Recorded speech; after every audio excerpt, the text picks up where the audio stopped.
Let there be cows beneath the CN Tower. Heaps of cud-chewing cows blocking access to Eaton Centre. Meandering bovines ignoring the signs in the Skydome parking lots, plopping great wet cow flops at the floor-shimed foot of Bay Street. Boy, there's a buzz here at the Gladstone. It's terrific, and you can tell people are really looking forward to the evening.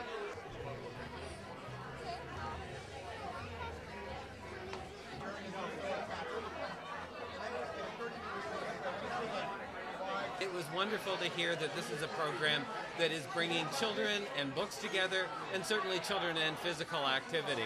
To help make extra money, my grandma learned how to play poker. She was very good, sharp-eyed and quick with her hands. She could mark a card with her fingernail and hide aces in her sleeve. And most important, she liked to win. You know, I work in an emergency department in this city, which is a huge privilege and an honor, and yet sometimes I wish that I could vanish. Unfortunately, I don't have that ability, but here is a poem called Vincent the Vanisher. Oh, where did poor Vincent the Vanisher go? He vanished so quickly that nobody knows. Of Vincent the Vanisher, none can keep track. My nurses actually say that they can't keep track of me. I was a little bit worried because I wasn't sure if other people would be interested in it, but I tried to read it more exciting, so I hope that came across. Now you are in for it at last, Bilbo Baggins, he said to himself. You went and put your foot right in it the night of the party, and now you have got to pull it out and pay for it.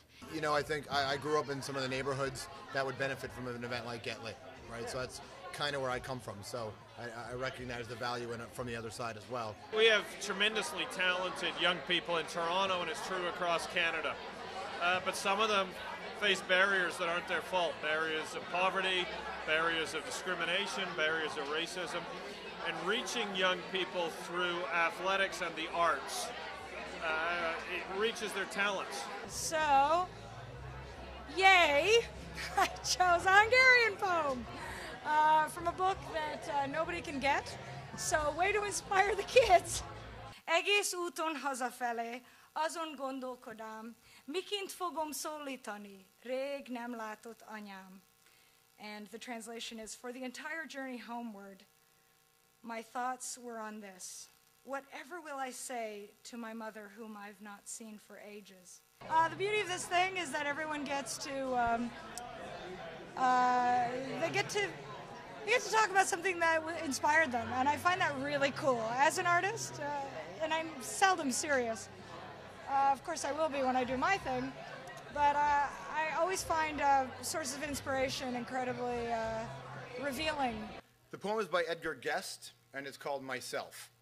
And this is what my mother, with her arm around me, made me read every day I left my house when I was about 12 or 13 years old. And I had to read it out loud, too. She said, I have to live with myself, and so I want to be fit for myself to know. I want to be able, as days go by, always to look myself straight in the... Like an event like this and a project like this is about inspiring the kids who need to be inspired and who just might be inspired by it. I mean, what else do you want out of life, right? I mean, to be a part of your community in that way, that's kind of it. I don't want to think as I come and go that I'm for bluster and bluff and empty show. I never can hide myself from me because I see what others may never see. I know what others may never know. I can never fool myself, and so whatever happens, I want to be self-respecting and conscience-free.